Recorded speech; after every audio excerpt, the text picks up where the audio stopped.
Assalamualaikum warahmatullahi wabarakatuh. Alhamdulillahi rabbil alamin. Wassalatu wassalamu ala rasulihil amin wa ala alihi wa ashabihi wa man da'a bida'watihi ila yaumiddin. Yang dikasihi Kekanda senior kita Fadilatul Dr. Razali Nawawi, Presiden pertama Angkatan Belia Islam Malaysia, Saudara Timbalan Presiden, Naib-Naib Presiden dan barisan pimpinan wadah,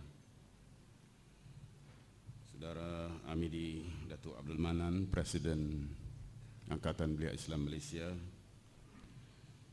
Saudara Fahmi Syamsuddin, Presiden Satuan Kebangsaan Pembelajar Islam Malaysia, saudara pimpinan, ahli-ahli yang berhormat, para tetamu, hadirin hadirat, para muktamirin, semoga sekaliannya sejahtera dalam limpahan rahmah dan barakah. Alhamdulillah, mudah-mudahan dua patah kalimah ini dapat mengekspresikan rasa syukur yang sebenarnya tak terungkap oleh bahasa manusia sepetah manapun. Setelah gagal menghadiri Muktamar Nasional kelima, alhamdulillah Tuhan masih memberikan kesempatan untuk saya ikut hadir dalam Muktamar Nasional yang ke-6.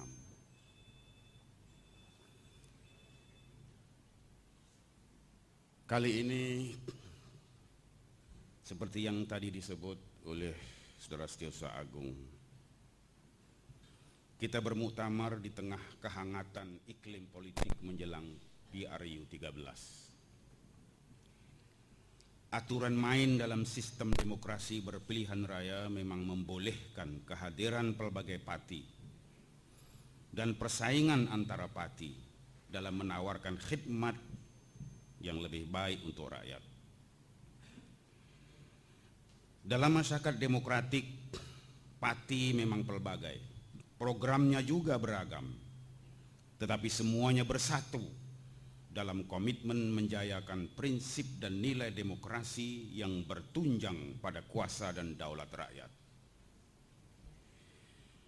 Pengamalan demokrasi dalam masyarakat majmuk yang masih rapuh memerlukan rakyat yang cukup cerdas, dewasa dan bijaksana menyikapi pelbagai kerenah perpolitikan antara parti agar tidak terseret ke dalam silang sengketa yang memecah integrasi nasional atau keharmonian antara kaum.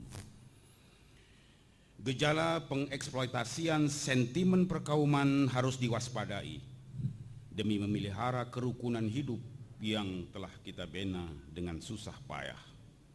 Sikap dan tindakan resis akan merusak segala yang telah kita usahakan selama ini. Sikap tidak waras seperti itulah yang secara metaforik diungkapkan dalam Al-Quran, وَلَا تَكُونُوا كَالَّتِي نَقَضَتْ غَزْلَهَا مِنْ بَعْدِ قُوَّةٍ أَنْكَاثًا. Janganlah kamu seperti perempuan yang mengurai kembali tenunannya yang telah siap menjadi terurai. Hadirin terhormat, setelah 55 tahun merdeka, kita masih bertanya, apakah bangsa Malaysia dalam arti yang sesungguhnya sudah wujud secara nyata dan tuntas? Memang ironis, tapi demikianlah kenyataannya. Selama berdekad-dekad kita hanya dapat berbicara tentang warga negara Malaysia, tentang rakyat Malaysia, tentang perpaduan kebangsaan atau integrasi nasional, tetapi masih belum dapat dengan yakin dan pasti berbicara tentang bangsa Malaysia sebagai suatu realiti. Tentu ada alasannya. Apabila Allahyarham Rostam Ehsani, seorang intelektual rakyat, menulis pada tahun 2006 bahwa Malaysia is just a state without nation, or at least a state with several competing nations. Wawasan 2020 yang diungkapkan pada tahun 1991 meletakkan pembentukan bangsa Malaysia di puncak urutan 9 cabaran yang harus ditangani. Hanya tinggal beberapa tahun saja lagi untuk kita menyaksikan terlaksana atau tidaknya wawasan pembentukan bangsa Malaysia yang bersatu, yang disifatkan sebagai sejahtera, terintegrasi wilayah-wilayah dan kelompok-kelompok etniknya, menikmati kehidupan bersama yang sepenuhnya berasaskan persamaan hak dan keadilan, membentuk sebuah bangsa Malaysia dengan rasa taat setia dan pengabdian yang tidak berbelah bagi terhadap bangsa tersebut. Harus diakui, membentuk bangsa memang tidak mudah. Tidak semudah membuat bubur caca atau bubur lambuk. Apalagi dalam konteks Malaysia dengan kemakmuran masyarakatnya yang berpangkal dari dasar divide and rule, pecah perintah era penjajahan Inggris. Latar belakang yang sedemikian menjadikan integrasi nasional yang dipupuk selepas kemerdekaan suatu yang sangat rapuh. Hubungan antara kaum banyak diasaskan pada politik akomodasi dan kompromi, yang bagaimanapun pendekatan akomodasi dan kompromi tidak selamanya dapat dilaksanakan dengan lancar, karena politik tawar-menawar antara kaum itu selalu dilatari prasangka dan kecemburuan ras yang tebal. Kesadaran tentang keperluan penggagasan faham berbangsa dan bernegara dalam konteks kemakmuran sebenarnya telah pun tumbuh seawal tahun-tahun 40-an lagi. Seumur dengan saya, gabungan Putra EMCJE dapat dirujuk sebagai wadah gerakan politik pelbagai kaum yang dengan serius menangani isu bangsa dan negara Melaya ketika itu. Gerakan kerakyatan tersebut telah menghasilkan Perlembagaan Rakyat 1947, sebuah gagasan bersama yang mencerminkan kesepakatan rakyat pelbagai kaum tentang kehidupan berbangsa dan bernegara pada masa depan, dan sekaligus penolakan kolektif terhadap perlembagaan Malayan Union, tajaan Inggris. Antara yang perlu dicatat sebagai pencapaian penting era tersebut ialah penggagasan Nation of Intent. Seluruh bangsa Melaya nanti akan disebut sebagai Melayu.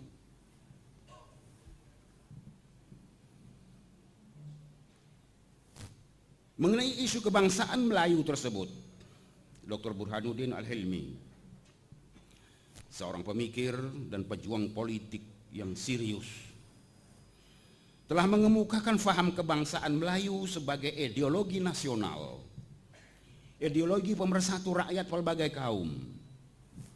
Sebagai ideologi nasional, faham kebangsaan Melayu dalam konteks ini tidak bersifat eksklusif, terbatas hanya untuk kelompok Baka Melayu. Sebaliknya ia bersifat inklusif, meliputi golongan bukan dari Baka Melayu yang telah putus hubungan dengan kebangsaan asal. Ideologi pembentuk kesatuan bangsa sebagaimana yang diungkapkan oleh Dr. Burhanuddin Al-Hilmi itu ternyata memiliki kekuatan idea dan kekentalan semangat yang terumus dalam 5 rukun jiwa kebangsaan. Pertama, ketuhanan yang Maha Esa. Kedua, kebangsaan. 3, kedaulatan rakyat. 4, persaudaraan sejagat. Dan 5, keadilan masyarakat. Yang terhasil dari perahan otak, kerjasama, toleransi, dan tentunya juga pengorbanan pelbagai golongan rakyat pejuang kemerdekaan itu tidak sempat teraktualisasi akibat tindakan supresif penjajah yang mempunyai agenda sendiri. Kepada siapa kemerdekaan akan diserahkan dan bagaimana rupa masyarakat yang akan mereka tinggalkan. Memang demikianlah kenyataannya. Inggris mewariskan masyarakat pelbagai kaum korban dasar pecah perintah yang sangat fragile, rapuh, terpisah-pisah dan terkurung dalam kepompong budaya kaum masing-masing. Pembentukan satu bangsa terasa suatu yang masih sangat jauh. Yang dapat dilakukan hanya sebatas mewujudkan perpaduan antara kaum yang disebut integrasi nasional melalui beberapa dasar integratif seperti bahasa kebangsaan, dasar pelajaran kebangsaan, dasar kebudayaan kebangsaan, dan kemudiannya rukun negara. Dasar-dasar tersebut pada umumnya memang memiliki kekuatan integratif yang boleh menjadi landasan proses pembinaan satu bangsa. Tetapi ketegasan pelaksanaannya yang musim-musiman, kadang serius, kadang main-main, menjadikannya kurang berkesan. Dari semasa ke semasa, sikap dan perilaku resis atau perkauman sempit terus menggejala dan akhirnya memuncak pada peristiwa tragik 13 Mei 1969. Tragedi berdarah konflik perkauman tersebut telah membangkitkan komitmen baru untuk melakukan suatu societal engineering, merajut damai dari puing-puing konflik, menerusi mekanisme dasar ekonomi baru yang disemangati rukun negara. Perumusan rukun negara adalah untuk memberikan set nilai dan prinsip yang berupa kepercayaan kepada Tuhan, kesetiaan kepada raja dan negara, keluhuran perlembagaan, kedaulatan undang-undang, kesopanan dan kesusilaan. Prinsip-prinsip sebagai landasan usaha mencapai perpaduan masyarakat, memelihara cara hidup demokratik, mencipta masyarakat adil dalam arti kemakmuran negara dinikmati bersama secara adil dan seksama, menjamin sikap liberal terhadap tradisi budaya masyarakat yang kaya dan pelbagai, dan membina masyarakat progresif berasaskan sains dan teknologi modern. Demikian lamat-lamat rukun negara yang tercatat dalam preambelnya. Dasar ekonomi baru. DEB adalah dasar ekonomi yang digubah untuk mencapai objektif integrasi nasional, menerusi pembasmian kemiskinan tanpa mengira kaum dan penyusunan semula masyarakat untuk menghapuskan pengenalan kaum dengan peranan ekonomi. Objektif sedemikian memang memiliki justifikasi faktual dan rasionalnya sendiri. Tetapi pelaksanaannya telah semakin mengaburkan objektif integrasi nasional apabila tindakan-tindakan afirmatif DEB dipersepsikan sebagai dasar diskriminatif yang menganak emaskan Melayu dan sebaliknya menganaktirikan kaum bukan Melayu. Untuk mencapai sasaran peningkatan saham modal Melayu dari 2,5% pada tahun 1970 kepada 30% pada tahun 1990, pemerintah telah mencipta kelompok kapitalis Melayu yang diperkaya dengan uang rakyat, segelintir Melayu kroni mengaut kekayaan negara hingga menjadi kelompok super kaya atas nama masyarakat Melayu keseluruhannya yang rata-rata hanya menerima apa yang tersisa. Daging batang pinang, daging poho, semua disapunya. Yang tinggal untuk rakyat hanya tulang dan bulu.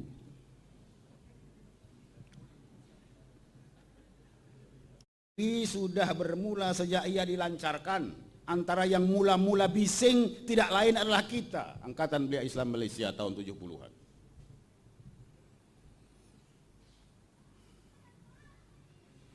Ketika itu kita sudah mengkritik pendekatan perkauman dan kapitalistik di IBI. Dalam mengakui keperluan membantu masyarakat Melayu.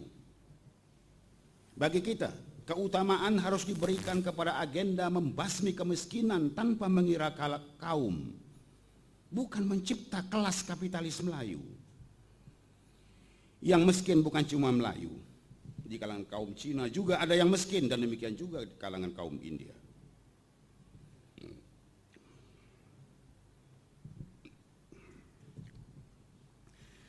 Kritik dan protes berterusan hingga ke hujung tempo di IBI yang berakhir pada tahun 1990. Pada era pasca di IBI kita dapat menyaksikan kesan dan implikasi dasar tersebut, terutama terhadap matlamat integrasi nasional atau perpaduan kaum. Yang jelas di IBI yang menyasarkan peningkatan pemilikan modal saham modal Melayu menjadi 30% hanya mampu mencapai 19% atau 22% menurut satu taksiran lain. Sebagai masyarakat Melayu memang begitu terobsesi dengan DIB. Begitu obsesnya mereka dengan DIB sehingga beranggapan apapun yang mereka capai adalah karena DIB. Anaknya masuk universiti karena DIB. Dapat beasiswa ke luar negeri karena DIB, dapat kawin dua karena DIB, serba-serbinya karena DIB. Lalu mereka menuntut penerusan dasar yang pro Melayu itu. Di pihak lain timbul tuntutan dari kaum-kaum bukan Melayu agar kepentingan mereka yang selama ini diabaikan diberi perhatian khusus seperti dulu Melayu mendapat perhatian khusus. Sementara itu, perpaduan nasional. Salah satu kesan menyolok dari DIB ialah peningkatan tahap ketidaksamaan ekonomi, economic inequality, baik di kalangan sesama Melayu maupun di kalangan kaum-kaum lain. Jurang di antara golongan the have and the have not and the have a lot semakin meluas. Yang ada bukan cuma the have and the have not, the have and the have not and the have a lot. Kemiskinan tidak terbasmi, sementara yang kaya, termasuk orang kaya baru tajaan di IBI, terus menimbun kekayaan tanpa memperhitungkan caranya, bermoral atau tidak, dan tanpa kepedulian terhadap masyarakat awam bangsanya. Sementara itu, dasar ekonomi ini juga dilihat sebagai biang keladi mewabaknya pelbagai gejala fasad, kronisme, nepotisme, rasuah politik, uang pembaziran, dan sebagainya. Gejala yang tampaknya sudah tidak terkawal inilah yang menimbulkan protes massal pelbagai pihak, Melayu dan bukan Melayu, yang semuanya kelihatan mulai bersatu menentang dan melawan politik uang, kronisme, nepotisme, rasuah, dan sebagainya. Demikianlah realiti pasca DIB yang meninggalkan tanda-tanda besar tentang sejauh mana dasar ekonomi tersebut dapat merealisasikan matlamat rukun negara mencapai perpaduan yang lebih erat di kalangan seluruh masyarakatnya, memelihara satu cara hidup demokratik, mencipta satu masyarakat adil di mana kemakmuran negara akan dapat dinikmati bersama secara adil dan saksama. Perumusan rukun negara adalah usaha penting ke arah pembinaan bangsa yang terintegrasi dalam perkongsian prinsip dan nilai hidup. Penghayatan prinsip kepercayaan kepada Tuhan seharusnya dapat menjelmakan bangsa yang religius dan tamadun berketuhanan yang segala aspeknya, politik, ekonomi, sosial, bersifat faith-based. Prinsip kesetiaan kepada raja dan negara seharusnya dapat membina bangsa yang terpadu di bawah naungan raja dalam pengertian al-imamul adil, dan bersatu dalam baldatun thayyibah dengan pengertian negara yang berkeadilan dan berkebajikan. Keluhuran perlembagaan dan kedaulatan undang-undang seharusnya dapat membina bangsa yang tertib, berdisiplin dan bersatu dalam menegakkan keadilan rule of law. Sementara prinsip kesopanan dan kesusilaan seharusnya dapat membina bangsa yang beretika, berakhlak mulia, terpadu dalam semangat saling hormat dan saling menyayangi. Rukun negara dengan semangat integratifnya yang sedemikian bukan sahaja tidak dimasyarakatkan secara berkesan, malah seringkali pula dilanggar dan diselewengkan. Prinsip kepercayaan kepada Tuhan tidak diterjemahkan secara konsisten ke dalam dasar dan amalan hidup berbangsa dan bernegara. Kita belum benar-benar bebas dari pesona model pembangunan sekuler barat yang membina tamadun tanpa Tuhan, a civilization without God. Demikianlah jadinya, sehingga program-program berunsur maksiat dan amalan yang bertentangan dengan nilai-nilai ketuhanan terus berleluasa tanpa kawalan yang berarti. Ada yang mengatakan prinsip kepercayaan kepada Tuhan sudah berganti dengan prinsip kepercayaan kepada Bomo. Prinsip kesetiaan kepada raja dan negara seringkali diselewengkan menjadi kesetiaan kepada pati pemerintah. Prinsip keluhuran perlembagaan dan kedaulatan undang-undang kehilangan arti hakikinya apabila institusi kehakiman dan kepolisian runtuh.